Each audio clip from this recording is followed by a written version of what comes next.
जय श्री कृष्ण बच्चों, कक्षा 3 में आपका फिर से स्वागत है। कक्षा 3 में आज हम अध्याय संख्या 7 भारतीय मुद्रा के बारे में अध्ययन करेंगे।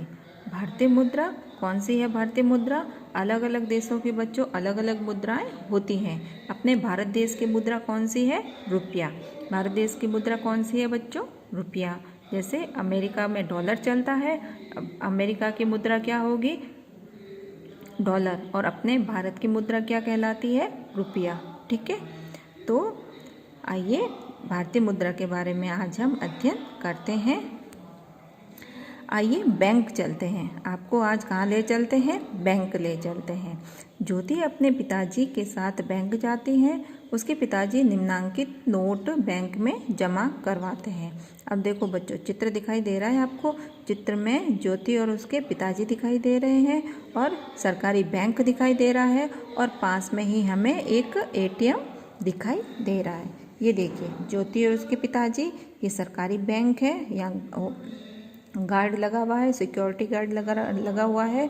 और ये क्या है? एटीएम, पैसे निकालने की मशीन लगी हुई है यहाँ पे। ठीक है, तो बैंक गए ज्योति और उसके पिताजी, और मेरे पिताजी ने बैंक में कुल कितने रुपए जमा करवाए हैं। अब ज्योति क्या सोच रही है कि भाई मेरे पिताजी ने बैंक में कुल कितने रुपए जमा करवाए हैं। तो अब देखिए बच्चों, इस नोट में अलग अलग तरह के यहाँ नोट दिए गए हैं। ठीक है, कुछ 20 रुपए के नोट है, कुछ 100 रुपए के नोट है, कुछ 50 रुपए के नोट है, कुछ 1000 रुपए के नोट है। तो अलग अलग तरह के नोट दिए गए हैं। तो ज्योति यही सोच रही है कि भाई मेरे पिताजी ने कुल कितने नोट जमा करवाए हैं बैंक में। ठीक है, 100 रुपए का खुला करना। क्या है अगला टॉपिक हमारा? कि 100 रुपये का खुला करना। अपना अपना गुल्लक रेखा और जय अपने अपने गुल्लक के सिक्के गिनते हैं। आप इनकी मदद कीजिए। ठीक है, हमें अब क्या करना है? ये जो हमें ऊपर 2 गुल्लक दे रखे हैं और कुछ सिक्के दे रखे हैं। अब इन सिक्कों को गिन के हमें पता लगाना है कि इस गुल्लक के अंदर कितने रुपए थे। ठीक है बच्चों, तो हम गिनना शुरू करते हैं। देखिए, हमें कोई अलग अलग सिक्के यहाँ दिखाई दे रहे हैं। 10 रुपये 10 के 2 सिक्के हैं और 5 रुपये का 1 सिक्का है। फिर 2 रुपये के 2 सिक्के हैं, 1 रुपये के 3 सिक्के हैं और 50 पैसे के 4 सिक्के हैं। कितने हैं? 50 पैसे के 4 सिक्के हैं। 1 रुपये के कितने सिक्के हैं? 3 सिक्के हैं। 2 रुपये के 2 सिक्के हैं। 5 रुपये का 1 सिक्का है और 10 के 2 सिक्के हैं। अब हमें इन सबको गिन के यहाँ रुपए की जगह रुपए लिखना है और पैसों की खाली जगह में हमें पैसे गिन के लिखना है कि कितने पैसे हैं और कितने रुपए हैं। हमें रेखा और जय के गुल्लक में जो कितने पैसे हैं उनकी मदद करनी है, इनको गिन के। तो 10 और 10 कितने हो गए? 20, 20 और 5 25, 25 और 2 27, 27 और 2 27 और 2 कितना हो गया? 29, 29 और 1 30, 31 और 32। तो कुल रुपए कितने? अब ये तो क्या है? पैसे हैं, तो पैसों को हम रुपए के साथ नहीं लिखेंगे। तो रुपए कुल कितने हो गए? 32। वापस से गिन लेते हैं।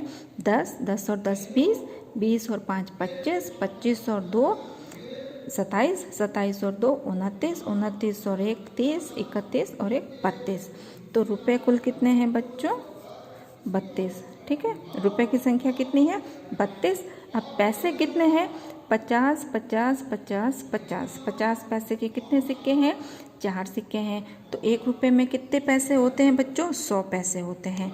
1 रुपये में कितने पैसे होते हैं? 100 पैसे होते हैं। तो यहाँ कितने पैसे हैं?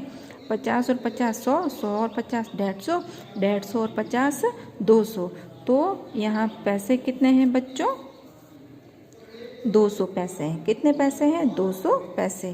तो 32 रुपये और 200 पैसे हैं यहाँ पे। तो अब 1 रुपये में कितने पैसे होते हैं? 100 पैसे होते हैं। तो यहाँ कितने पैसे हैं? 200 पैसे हैं। तो इसका मतलब ये कितने हो गए? 2 रुपये हो गए। 1 रुपये में 100 पैसे है तो 1 रुपया, और 100 कितने हो गए? 200। तो यहाँ कितने, ये रुपये कितने हो गए? पैसों को अगर हम रुपये में बदले तो ये 2 रुपये हो गए। तो इन 2 रुपयों को हम इन 32 रुपयों में, इन 200 पैसों को हम 32 रुपयों में जोड़ देते हैं। तो कितने हो जाएंगे? ये टोटल 34 रुपये बन जाएंगे। क्यों? क्योंकि 2 रुपये और 32 रुपये टोटल कितने हो जाएंगे? 34 रुपये। ठीक है बच्चों, तो ये कुल कितने हो गए? सिक्कों का कुल मूल्य कितना हो गया? 34 रुपये। पैसों और रुपयों को हमने जोड़ा तो कुल सिक्कों की कुल मूल्य कितना हो गया? 34 रुपये। ठीक है, ऐसे ही जय के गुल्लक में हम जोड़ लेते हैं सिक्कों को। 10 और 10 कितना हो गया? 20, 20 और 5 25, 25 और 5 30, 30 और 2 32, 32 और 1 33, 33 और 1 34। ठीक है, कितने रुपए हुए? 34। वापस से गिन लेते हैं। 10 रुपये, 10 और 10 20 रुपये, 20 और 5 25 रुपये, 25 और 5 30 रुपये, 30 और 2 32 रुपये, 32 और 2 1 और 1 2, 32 और 2 34 रुपये। तो कुल रुपयों की संख्या कितनी हो गई? 34 रुपये। उसके बाद में पैसे, पैसे गिनते हैं हम। 1 2 3 4 5। अब 50 और 50 100, 100 और 50 150, 150 और 50 200, 200 और 50 250। तो यहाँ पैसे कितने हो रहे हैं बच्चों? 250। कितने पैसे हो रहे हैं? पैसों की संख्या कितनी है? 250 पैसे हो रहे हैं। तो अभी बताया था कि 1 रुपये में 100 पैसे होते हैं, तो यहाँ 250 पैसे हैं। तो कितने हो गए? 2 रुपये और 50 पैसे। अब हमें क्या करना है? सिक्कों का कुल मूल्य ज्ञात करना है। तो सिक्कों का कुल मूल्य हम ज्ञात करेंगे तो क्या हो जाएगा? यहाँ से 2 रुपये हम इसमें जोड़ देते हैं। किसमें? 34 में। तो 2 रुपये और 34 रुपये मिला के कुल कितने हो गए? 36 रुपये। और जो पैसे बचे हैं 50, वो क्या हो जाएंगे? पैसे ही रहेंगे। वो इसमें हम नहीं जोड़ सकते क्योंकि 1 रुपया बराबर नहीं हो रहा है। तो 36 रुपये सिक्कों का कुल मूल्य कितना होगा? जय के सिक्कों का कुल मूल्य 36 रुपये और 50 पैसे। ठीक है, तो जय के सिक्कों का कुल मूल्य कितना होगा? 36 रुपये 50 पैसे। ठीक है बच्चों, कितना हो गया? जय के गुल्लक में सिक्कों का मूल्य 36 रुपये और 50 पैसे। और रेखा के गुल्लक में सिक्कों का कुल मूल्य कितना हो गया? 34 रुपये और 50 पैसे। हमें सिक्कों की जानकारी, हमेशा रुपये पैसों की जानकारी होना जरूरी है कि 1 रुपये में कितने पैसे होते हैं और 100 रुपये में कितने पैसे होते हैं। ठीक है, इसी तरह से और सिक्कों की जानकारी होनी चाहिए। 2 का कौन सा है, 5 का कौन सा है, 10 का कौन सा है, 50 का कौन सा है। ठीक है बच्चों।